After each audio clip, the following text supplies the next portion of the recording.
I guess everyone's heard about Craigslist horror stories, but no one expects to end up in one. For years, I'd been thinking about leaving the city behind. I just couldn't stand the constant bustle, and longed for a remote life. I'd saved up quite a bit over the years, and decided it was time to buy a house. When I saw the prices, however, my jaw dropped. I'd expected it to be expensive, but not that expensive. In my desperation, I opened up Craigslist. I didn't hope to find anything, but that's exactly what I did. The ad was as simple as it could be. Small house for sale, way below market value. I clicked on it in an instant. When I saw the house, I was sure the seller had made a mistake. There was no way someone would sell a house for that cheap, especially not a place that looked this decent. Eventually, I found the seller's phone number and called him. I expected the price to be a mistake, or hell, the entire thing to be a scam. Instead, I found myself on a call with a man named Wilbert Johnson. When he told me the place was still available, I asked him about the price right away. He assured me there was no mistake. It was an old place, he said, and located in the middle of nowhere. Most of all, he just wanted to get the sale over with as soon as possible. There was a catch, though. He wanted the payment in cash only, because he didn't trust the banks or real estate agents. Some other people had shown interest, but they'd all gotten cold feet at the mention of this. I didn't see a problem with it. Hell, things would be quicker that way. I guess that was my first mistake. A week later, on a Saturday morning, I found myself on the way to Mr. Wilbert's house, which I hoped would soon be mine. When I arrived, the old man greeted me with a bright smile. He was a sturdy, hard man in his late 50s. "You Mark?" he asked as he reached out to greet me. I nodded. "Yes, sir." "Well, that's the place," he said, and stepped aside to let me get a better view. I looked around for a bit before I stepped inside. The moment I did, the floorboards welcomed me with a loud creak. When it happened, an anxious expression washed over the old man's face. "Guess you were right," I said, laughing. "The place really is pretty old. Sure has character, though." The old man was quiet before he sighed. "I guess there's no reason to keep it to myself. It's because of Lisa's disappearance." "Lisa?" "My wife, Elizabeth. Almost 2 months now since she up and vanished. Walked right out the door, never to be seen again." "Shit, I'm sorry. I had nothing to do with you." He cut me off. "Did everything I could. Talked to the neighbors, the cops, and searched half the damn country. Nothing. I'd have kept searching, but by now..." His voice trailed off, and he shook his head. "Can't keep living here. Everything reminds me of her. That painting over there, she did that a good 20 years ago. The tablecloth over there, she got it from a flea market. 'Isn't it beautiful, Wilbert?' she'd asked. Been stuck with the ugly thing ever since. Whenever I see it, I can't help but wonder. It's just too much." His voice trailed off, and I just stood there shuffling, not sure what to say. I was never good at these things. People things, I mean. Then I heard something. It was this quiet noise that sounded almost like scratching. When the old man heard it too, he stepped up to a small radio and turned it on. "Sir, what are you..." An embarrassed look came over his face, and he swiftly turned the radio back off. "Sorry. An old habit. That's another reason the place is so cheap." "What's causing it?" "Ghosts." I stared at him, but his face remained dead serious for a second before he burst out laughing. "God damn it. I'm pulling your leg. It's rodents. The little buggers have been a pain for years. Never figured out how they get in. They crawl up the walls, and maybe there's even a stray cat in there chasing after them." I winced when I heard that. Well, I plan to renovate the place anyway, so... Remember you saying that. Got some tools and materials stored up. Was gonna give the place the old once-over, but... Then, with Lisa... His voice trailed off as he led me to the garage. Tell you what, I'll throw all this in for free, he said, gesturing to the pile. Consider it an apology for not telling you about the rodents. One look at the pile of old tools and materials told me it was at least worth $50,000. I was quick to accept the offer. We talked more while the old man gave me a tour of the house. He had his renovations all figured out. Start with the second floor and work your way down from there. It sounded like solid advice, and I could tell he knew what he was talking about. When we reached the kitchen, I couldn't help but wrinkle my nose. Something smelled in here. It was this weird, musty smell, but with this strangely sweet undertone. Mr. Wilbert noticed my expression and pointed at a small vent in one of the kitchen corners. The old ventilation system. Thing hasn't been cleaned in years. I think the rodents might have found a way inside. I stared at the vent for a while, but then I shrugged. Yeah, no worries. Probably replace it anyway. Once the tour was over, we shook on the sale, and I arranged to be back in a few days to finalize everything. The old man, in turn, told me he'd put together a write-up of his renovation plans. Once I was back, I handed him the money. His face turned serious once more. Now, it's probably all bullshit. Lisa always swore the place was haunted. Said she heard wailing and crying in the middle of the night. Old stories about lynching and whatnot. Back when people still owned slaves. I laughed, thinking he was pulling my leg again. But this time, he didn't join in. It's probably just those teenagers down by the creek. They can get a bit rowdy when they're drunk. Well, doesn't sound like anything I can't handle. A few minutes later, the deal was signed. Then he handed me his notes, and told me he'd included his phone number. If I had any questions, I should just call him. Once he'd driven off, I stared at what would be my new home. Quite the place, I thought. Sure, I'd have to put in some work, but there was no way I'd get a similar property for that price. For the first couple of nights, I didn't feel comfortable sleeping in the place. It was still full of the old couple's furniture, and it made me feel like I was intruding into their lives. No, I had to get rid of it first. For the next couple of days, I busied myself stripping the place. And once I was done, I ordered myself a cheap bed, so I had a place to sleep. Yet, sleep didn't come early during those first nights. There was this damn scratching. Sometimes it was quiet. At others, it was louder, almost frantic, waking me at the oddest hours. I remembered his wife's story, but discarded it. It's just those damn rodents. Or maybe there really is a cat stuck in there. I shuddered. I didn't want to think about a cat suffocating in my walls. The next day, my friend Mike arrived. I told him about the house and my plan on renovating it. He said he was happy to help, but I knew it was just an excuse for him to be away from his wife and kids for a few days, and maybe get a few drinks in with an old buddy. Quite the place. You really got it that cheap? Yeah, apparently it's because the place is haunted, and there's mice in the walls, and probably a cat or two. When he eyed me curiously, I couldn't help but laugh. Come on, I'll tell you all about it over a beer or two. With that, I handed him a beer, and I led him into the house. Yo, what's that smell? He asked once we'd made it to the kitchen. I pointed at the vent. Old ventilation system. Has to be clogged up or, the rodents. Guess I gotta replace it. While he stared at it, the scratching suddenly started, making him jerk. His eyes grew wide. And for a moment, he stared at me. Doesn't sound like mice to me.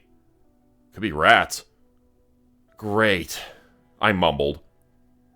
After we shared another beer, we started on the work. Before long, we resorted to the same thing the old man had done. The scratching, while quiet, was distracting, and we had to admit, growing louder, as if something was trying to dig its way out of the walls. During our third night in the place, Mike woke me up in the middle of the night. "Dude, do you hear this?" he asked me, his voice nothing but a hushed whisper. As I listened, I could hear the scratching, but now it was accompanied by something else. It was a different noise, quiet and coming from a distance. It sounded almost like someone was wailing or crying. "What if the old man was right?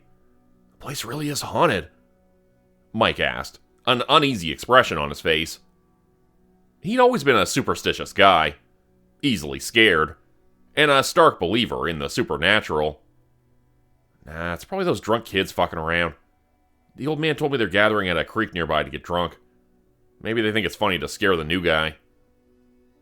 Mike gave me a weary nod, but his eyes wandered around, scanning the walls, clearly not convinced.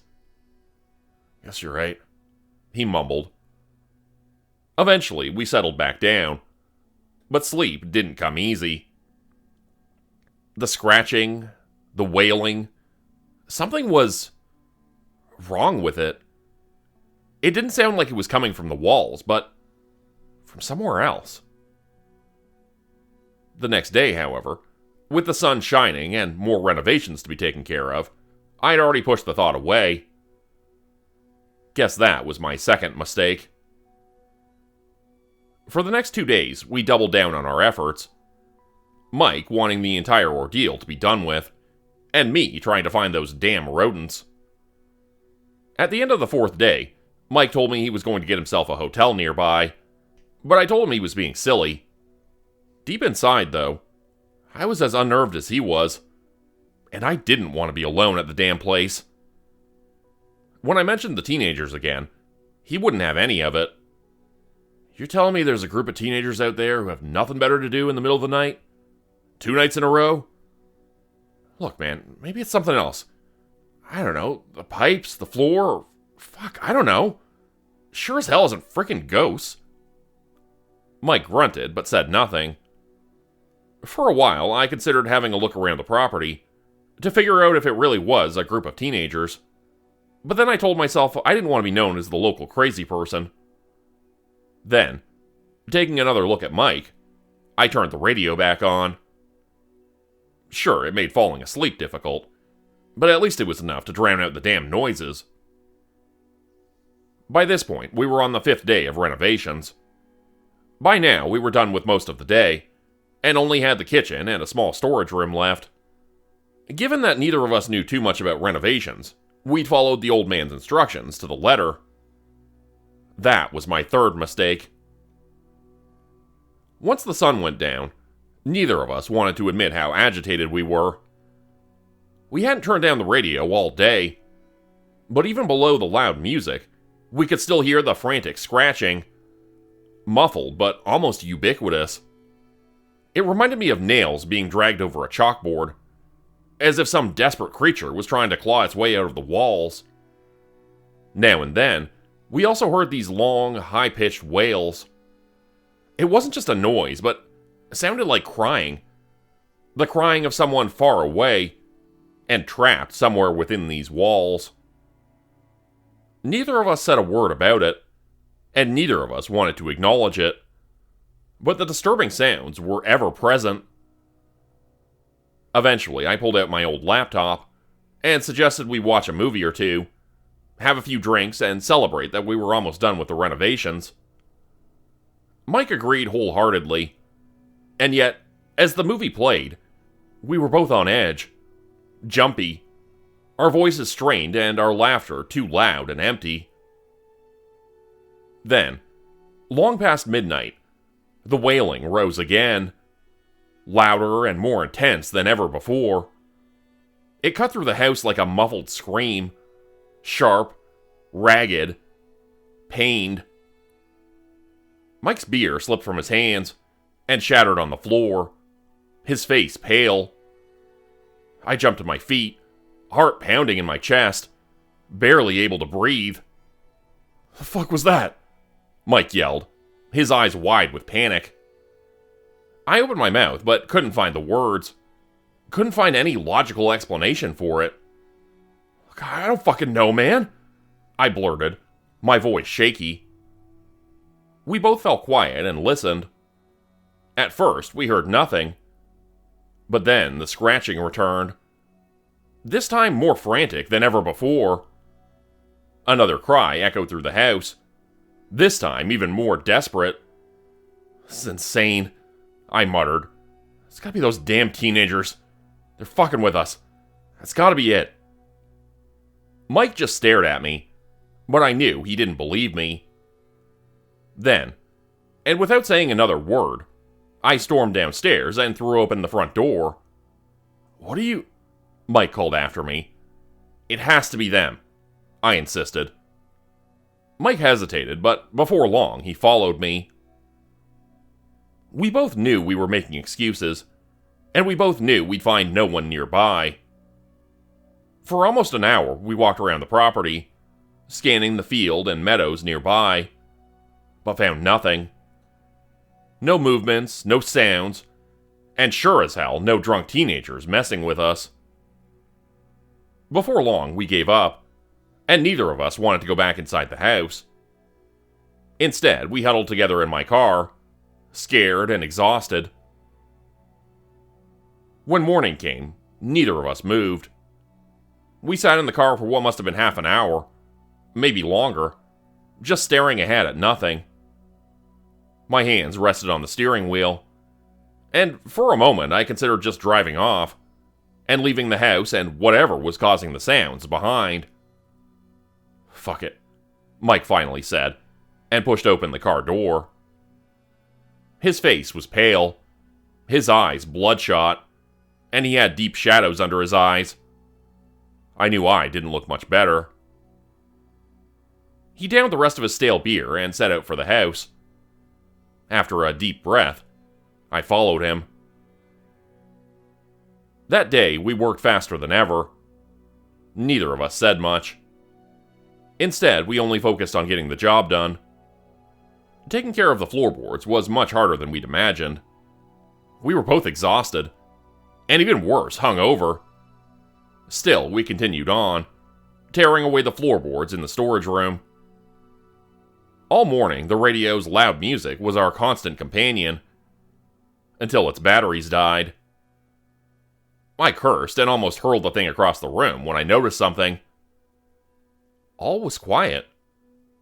Even minutes later, there was no sign of the scratching. It was just gone. "Maybe it really was rats after all," Mike suggested, his voice uneasy. I nodded but said nothing. That wailing, the crying. No, that hadn't been rats. Finally, only the kitchen was left. As we went to work, I noticed how oppressive the disgusting smell was by now. We tried our best to cover the old ventilation shaft, but it did nothing. Suddenly, as he tore away another floorboard, Mike nudged me. I turned to him and found him just sitting there, staring at an old hatch hidden below the floorboards. "The hell's that?" I asked, getting closer. "Basement, I guess," he said matter-of-factly. "But why is it hidden like that? Maybe they're rodents?" Only a few moments later, we torn away the remaining floorboards and threw it open. Now we knew where the smell was coming from, because a surge of disgusting, musty air assaulted us. Yet it was heavy with something else. Something almost sweet. Instantly, we both covered our mouths. As we looked down those dark stairs that led somewhere below, a feeling of apprehension washed over me. The old man's stories and last night's events returned to me. A lynching back in the day. The place is haunted. What if this... Shit, I cursed before I got a hold of a flashlight. "Don't tell me you plan on going down there." Mike asked, staring at the flashlight in my hand. Maybe it's related to whatever's going on, so... Oh, you gotta be freaking kidding me, he cursed. A moment later, he'd gotten himself a flashlight of his own, and we started our descent. There was no light except for the beams of our flashlights, and once we'd made it down there, we found ourselves in a small room, one much too small for a basement. Down here, however, the smell was so oppressive, almost suffocating. It made me gag. It seemed almost as if it was coming from the walls. A rat colony, I told myself. Maybe they really got stuck down here and... Yo, what's up with this wall? I turned to Mike, who'd stepped up to one of the basement walls, and was scanning it. What do you mean? Well, he started. There's no moss on it. It's just made of brick and plaster. Looks pretty new to me. Like it was built recently. I watched as he reached out his hand and knocked against the wall. What are you... Shh. He shushed me. He went to one of the other walls and did the same thing before he came back and knocked once more. Sounds hollow. We both stared at each other, unsure what to make of it. A minute later, however, we brought down our tools and began tearing it down. After a few hits, the first of the bricks collapsed inward. A nauseating mixture of rot, decay, and feces hit us. We both backed away, coughing. Then I crept forward again to get a closer look. That's when I realized what I was looking at. The second half of the basement. Then I saw something else. In the center of the room, I saw something. No. Someone. I screamed and stumbled back, crashing right into Mike, expecting a wailing apparition to come for us. There's someone inside. The fuck? We both watched the small hole anxiously, waiting. But nothing came forward, and all stayed quiet. Then, together, we approached the hole again. Then Mike sent the beam of his flashlight inside. His breath caught when he saw it too. A body lying motionless on the floor. After we'd gathered ourselves, we redoubled our efforts, and had soon broken down enough of the wall to enter. The beam of our flashlight revealed more. The entire floor was covered in filth, but our eyes didn't linger on it for too long. No. They came to rest on the person in the center of the room. It was a woman. A frail old woman who lay crumpled amongst the filth. Her face was twisted in agony. Her eyes were wide. Her mouth half open. A perpetual mask of terror. Her hands.